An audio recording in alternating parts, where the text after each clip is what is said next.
What sort of animal is this? A bear?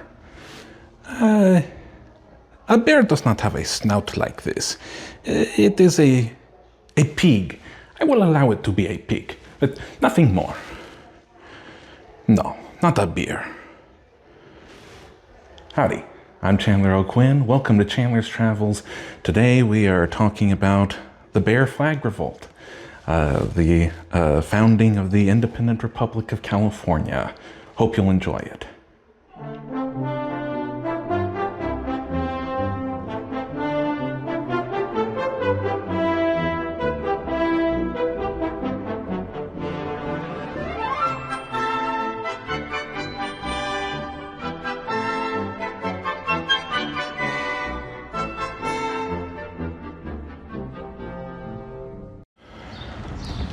So, where does that leave us?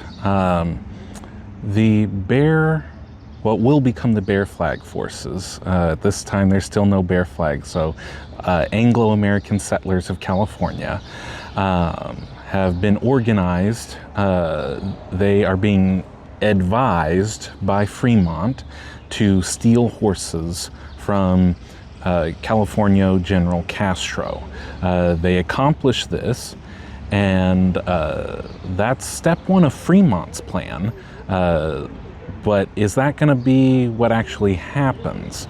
I want to, at this time, kind of talk about some of the other players involved on the Anglo-American side. So we've talked about stuttering Zeke Merritt. He's Frémont's field lieutenant. Among the settlers, he is number one for Frémont. He does whatever, doesn't question orders, as Frémont said. There is another man named Dr. Simple. He's a dentist. He is 6'6".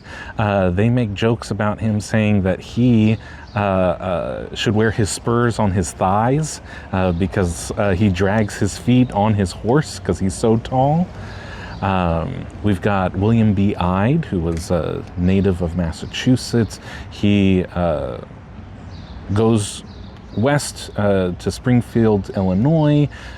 He meets up with some of the other more notable people like Abraham Lincoln there, then heads to Missouri, and then comes through to California in 1845. He is a Mormon, and that kind of plays an interesting role in the story. The Mormon religion is such an integral part of Western settlement, the Anglo-American Western settlement of the Southwest. He converted to being a Mormon back in Illinois, I believe. He has a lot of friction with Frémont's plan. He wants this to be something, if we're going to fight, it needs to be something honorable. And that's not necessarily what the sense that he's getting.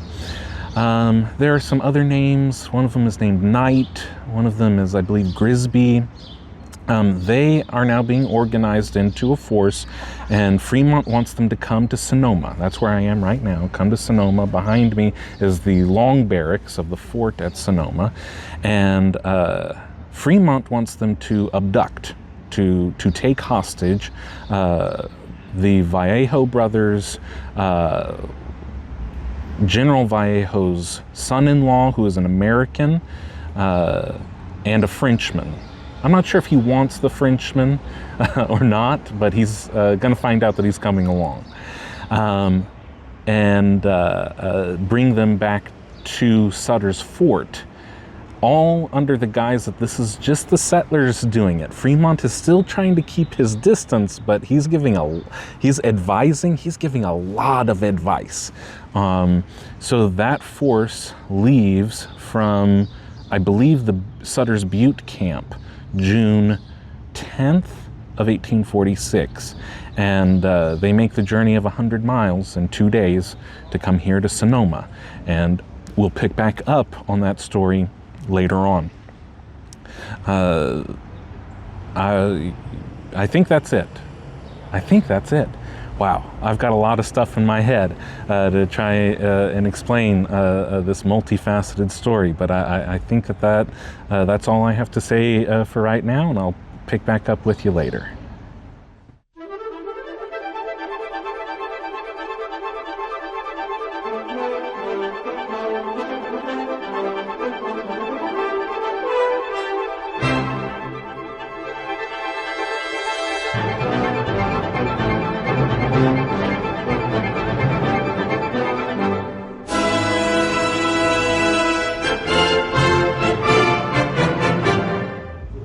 When last we left our Anglo-Americans, they were here in California. They were upset at the idea that Castro, the California general, may be pushing them all out and sacrificing all the land that they had been working so hard for.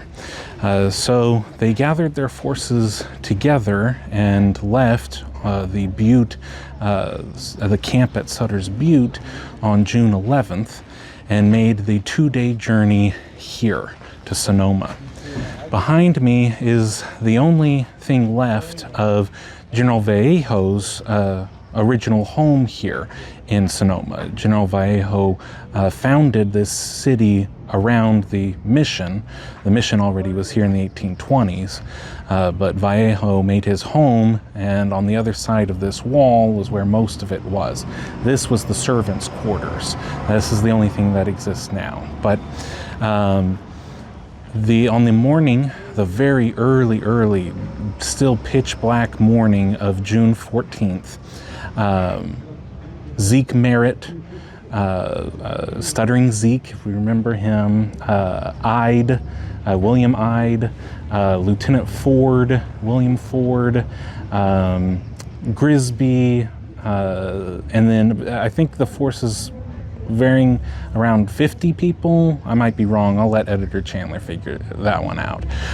They get here, and they're still not exactly sure what they're going to do. So Frémont wants them to go inside, get Vallejo, get any other officials in the area, kidnap them, bring them back to Sutter's Fort, and that's it. So they wake up Vallejo, and Vallejo is thinking, oh, finally, the United States has come.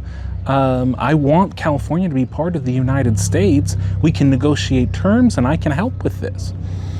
So there's about 3 of the Anglo-Americans that go inside. It's Zeke, Dr. Simple, and one other that I don't know right now. They go inside and they start negotiating terms with Vallejo.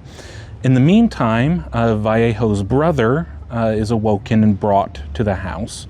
The son-in-law, who is an American, is brought to the house, and the Frenchman is brought to the house as well. So we have 3 Anglo-Americans who are trying to kidnap this man. Whether he knows that or not, I'm not sure. They're negotiating terms, essentially saying that the Californios have no grievances with these Anglo-Americans, that as long as nobody fights the Anglo-Americans, they're not going to strike at the Californios, that these prisoners that we have are going to be almost prisoners in name only, and Vallejo, all of their associates promise not to take up arms against the Anglo-Americans. That's what they're working on, while Vallejo is serving the finest California wine and brandy.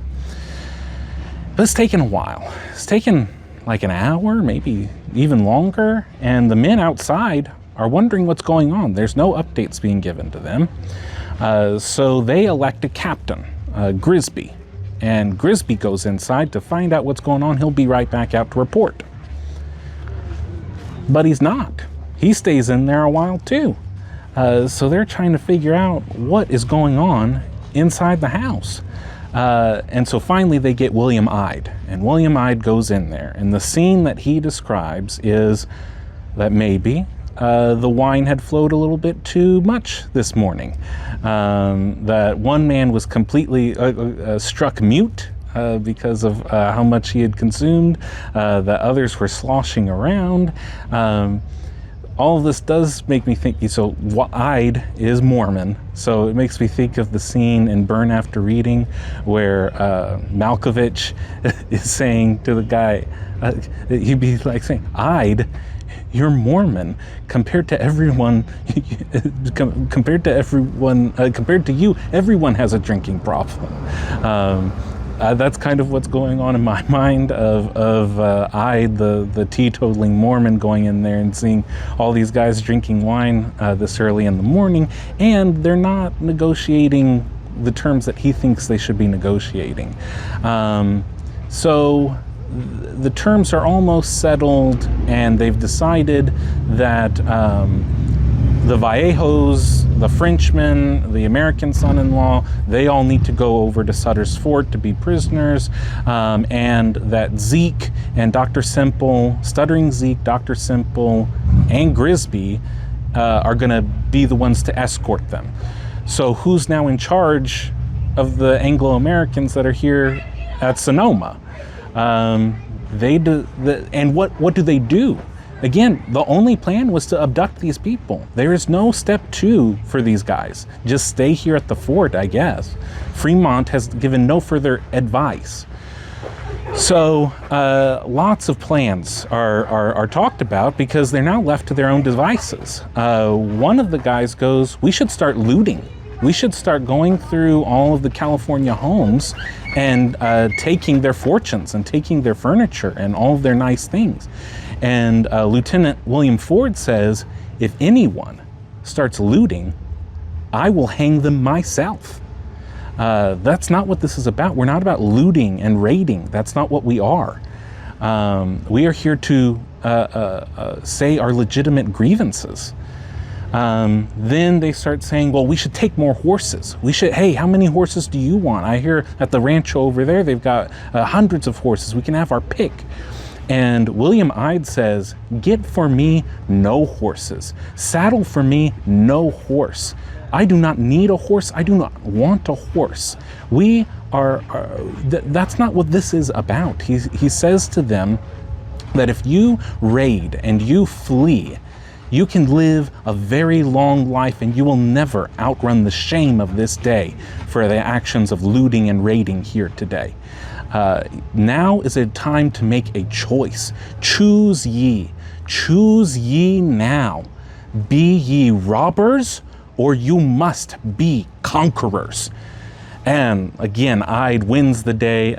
This is coming from Ide's account, so take this as you will. But Ide wins the day. They do make him the commander-in-chief, and they decide that they're going in that direction to the barracks. They're going to take whatever California soldiers are in there as hostages, and they are going to declare California an independent republic. And that is what happened right here in the early morning hours of June 14th, 1846.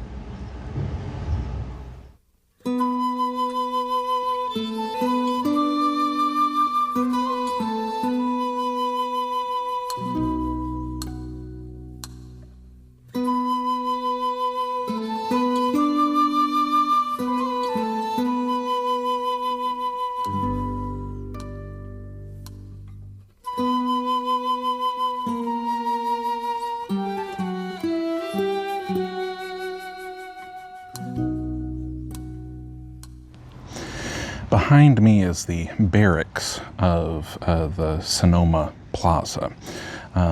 After Ide had convinced everyone that this was an independence movement and not just a raid of an abduction, pretty much, all of the men who were the loyal lieutenants of Frémont leave with Vallejo and his brother and Lise and the Frenchman to go to Fort Sutter.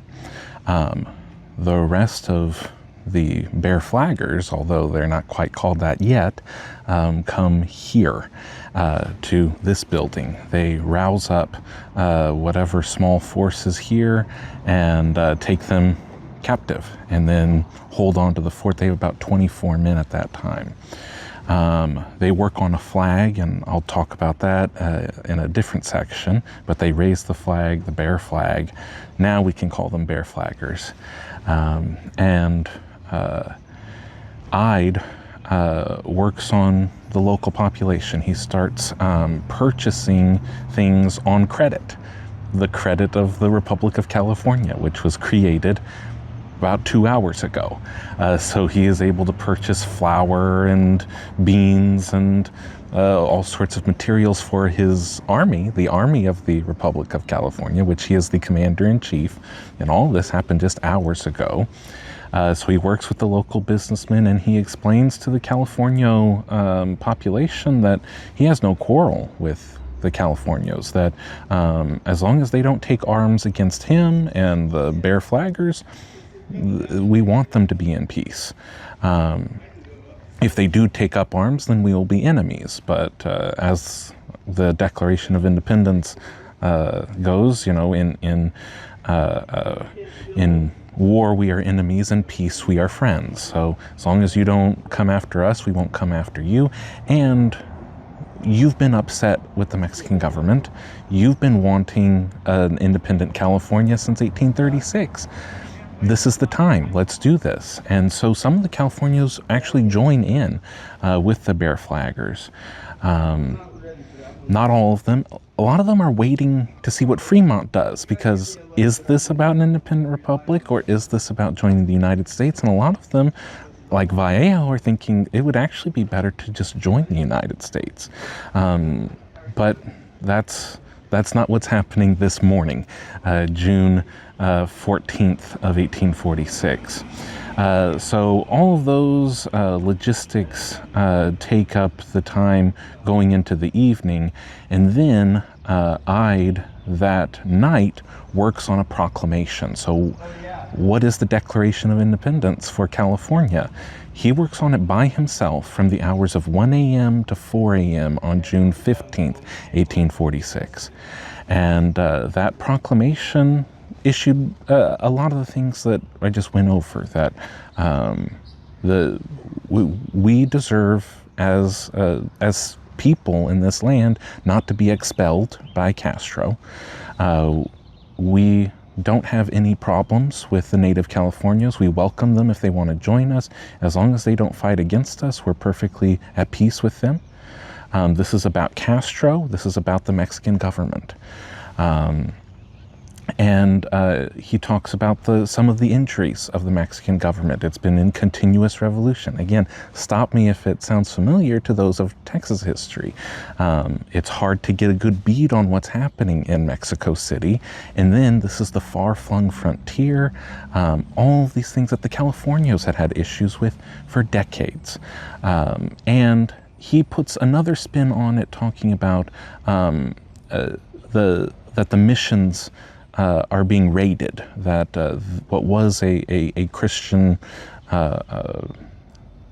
sector, the missions, are being taken apart and piecemealed, which is very much a critique coming kind of from the conservative angle, because it is the liberals in Mexico that are doing this, that are taking away the missions from the Catholic Church. So it's interesting that he puts that into the proclamation.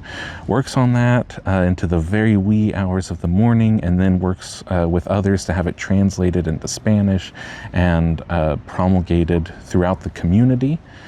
So that is June 15th. They also work on some sort of treaty, is what they call it, kind of further outlining who are the combatants, who are we fighting, who are we not fighting, what is going to happen to the Californios now that this is the independent Republic of California. So that takes up most of those days into the teens, and Then we have, getting into June 16th and 17th, we just continue along the same lines of the news is spreading. By June 18th, General Castro is made aware that the Anglo-Americans have declared an independent republic, and he declares war on them. Not that he recognizes the independent Republic of California, but he declares war on Ide and the Bear Flaggers and says that I will kill every one of you. You need to evacuate now or I will kill you. So that order is set on the 18th. And then there are some other developments that happen. They need supplies. That was the first thing they did, was start buying things on credit, the full faith and credit of the Republic of California, just hours old. They need more. They need powder. They need black powder if they're going to fight this war. There is a farm on the Russian River that has some black powder, so they send a group to go and get that powder.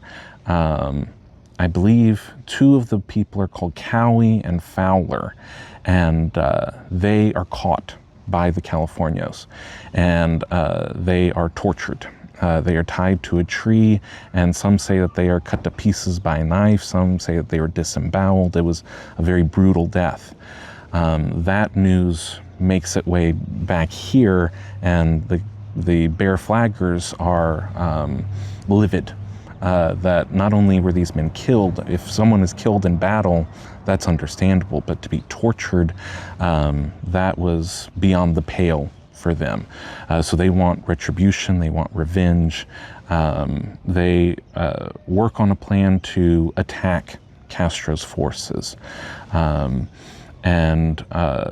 in the meantime, there is the news that gets back to Frémont. What's Frémont been doing all this time? Frémont has been up near Sutter's Fort. He attacks one of the Indian villages, believing that they are being roused up by Castro to attack the Anglo-Americans. He disperses them and then kind of waits to see if his plan is coming to fruition, and turns out it's not, because Frémont didn't want an independent California. What is Ide doing? He wanted something completely different. He wanted this little abduction. That didn't end up happening, so now he's trying to figure out what his game plan is going to be. And in the midst of all of this, Lieutenant Ford sends him a letter, and that letter either says, we need reinforcements for our independent republic, can you help? Or it says, I don't trust Ide as our commander-in-chief. I want Frémont to come and take this operation over. Depending on what perspective you're looking at is, either way, Frémont starts to accumulate a force, and they come back here, and they arrive here June 25th of 1846.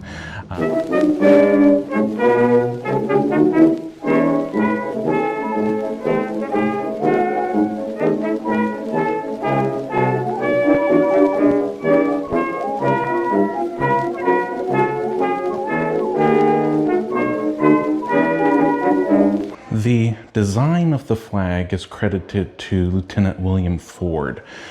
He suggested the bear to represent the bear hunters that had joined in the force to take Sonoma and declare California independent. The red stripe is said to have come from Uncle Billy's Long Johns. There's another story that says that it came from one of the women's petticoats. Either way, the California flag started off from some underwear. Another story says that the letters were put on there with a twig that they had gnarled up and used as a paintbrush and dipped into berry juice to write out California Republic. The person who put it all together was William Todd, who is a nephew, I believe, of Mary Todd Lincoln. So another one of those members from Springfield, Illinois, who was present. As Todd, they called him Bill, was putting the bear on there, all the guys started saying, "Hey, Bill, that looks a lot more like a hog than it does a bar." They all had a good laugh about that. But that is the design that would become the California flag, essentially all the components of what the California flag is today, which is one of the most recognizable of all state flags. It's on all sorts of merchandise. People who've never even been to California have oftentimes seen it, and oftentimes have some sort of merchandise, a cap or a t-shirt or something that has this design that was cooked up June 15th, 1846, 180 years ago. This is not it. This is not the actual flag. That, I believe, burned in the earthquake in 1900. But this is a pretty accurate replica. We have photographs of that original flag. And so this was put together shortly after and by the Sons of the Golden West. In addition to the two bear flaggers who were tortured, in one of the reconnaissance missions, William Todd, the designer of the bear flag, was captured. Ide sends Lieutenant Ford on a mission to go and rescue Todd. And so he figures out the way that he's going to select his men is by getting all the men to muster and then counting them off by fives, and the fifth man will come with him. So they line up here and they count off by fives, and there is this one ornery frontier man named Badger Smith. His name was Badger Smith because he liked to wear a coat that was made entirely of badger skins, and the man looked a little bit like a badger himself, and he acted a lot like one. And they counted off, and he was number 4, and somebody else got number 5. And he was incensed. Said, "I want to be on this mission. I can lick anyone. If you don't let me go on this mission, I will fight whoever gets in my way right now." And he starts having a full-on tirade in the midst of the walls here. And after that fit, they said that, "All right, fine, Badger Smith. You smell weird and you're angry and ornery, but that's just might be what we need to fight against Castro. So come on." And so then they go on the rescue mission, and we'll pick up that story in just a moment.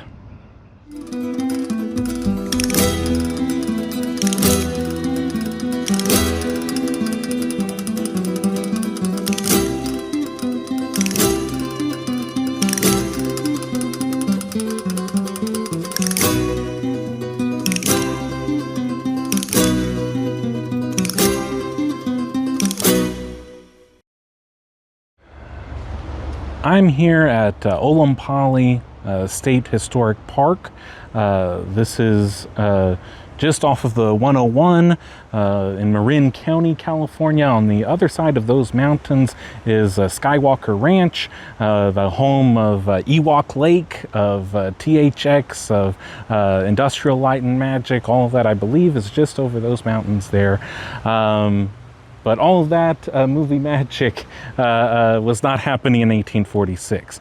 This is the location where William Todd, so the bear flagger who created the bear flag, and who we know today in the 21st century as being the nephew of Mary Todd Lincoln, was taken prisoner in an adobe hut in amongst the woods here. There's a rescue mission that is underway to get him back. Lieutenant Ford is leading that mission, and this is where Badger Smith not only volunteered, but said that if someone told him not to go, he would lick them right then and there. They are on their way to rescue Todd. They encounter Castro's men amongst these woods. Ford, once he sees Castro's men come toward him, tells his men to dismount because the Californios are excellent horsemen, but to fight not on their horses is taking them off of their tactical advantage. So tells most of them to dismount, tells some of the men to stay behind with the other horses that they've raided from other ranchos and prisoners. Those men that he told to stay behind, one of them is Badger Smith. He's rearing ready to go. He doesn't want to stay behind while the battle's happening. He sees there's another man named Williams, and Williams is completely taken aback by the whizzing of bullets. He says that musket balls were whizzing right by his ear. He didn't know where to look, where to go. So Badger Smith rides in on his horse. He wheels up, protects Williams. There is Californio who is about to fire at Williams. Badger Smith swings in, gets his pistol, shoots him right in the torso. They saw the blood shoot out from the other side of the torso. And then Badger Smith just starts whooping and hollering like a wild Indian. He's just beating, and he got his cutlass out and Bowie knife and his musket. And they said that they had never seen Badger Smith happier in his whole life than when he is laying waste to these Californios.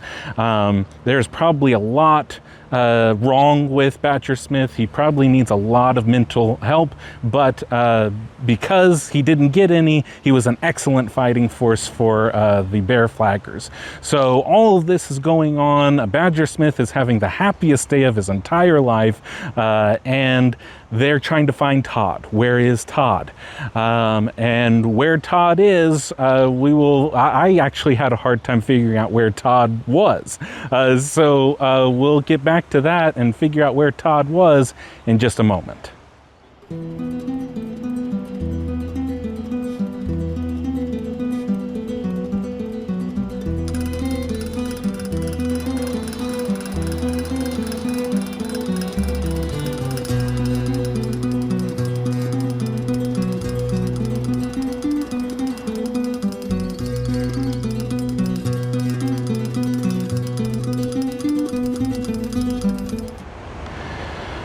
I passed this about 7 or 8 different times before I actually figured out that what I'm looking for is inside this building. So this is a shed that was built over the top of Camilo Yanitia's adobe. It dates to the 1830s. And Camilo Yanitia was a friend of General Vallejo. He was, I believe, an Olompali, the Native American tribe here, member, and he's the only Native American to have gotten a Mexican land grant in California. At least that's what it says on the panel outside of the shed, which encompasses the adobe, or what's left of the adobe. It is inside that where William Todd was held prisoner, June 24th of 1846. The whole reason for this rescue mission and the fight that's happening around us is because William Todd is inside the building that's inside that building. William Todd was held prisoner with an Englishman, and they were trying to coerce answers out of them. No one understood why the Englishman was there in the first place. They forbade Todd and the Englishman to talk to each other. Then all the battle starts erupting all over them, and all the guards leave to go and fight the Bear Flaggers that are trying to rescue Todd. So Todd talks to the Englishman and says, well, we should get out of here. And the Englishman says, no, it's too dangerous out there. Well, Todd's hearing none of that. He bursts through the door into the middle of the firefight, and the horses galloping around, and Badger Smith going all sorts of crazy. And everyone stops. All the Bear Flaggers stop because they weren't sure they were ever going to see William Todd again. And there he is. He's alive. And they almost stopped and went over to shake his hand, pat him on the back, and laugh. But they're in the middle of a battle. So they've gotten what they came for. They got Todd. They get back on their horses, and they take all the other horses and prisoners that they've gotten from this raid and head back to Sonoma to meet back up with Ide and see what would happen there.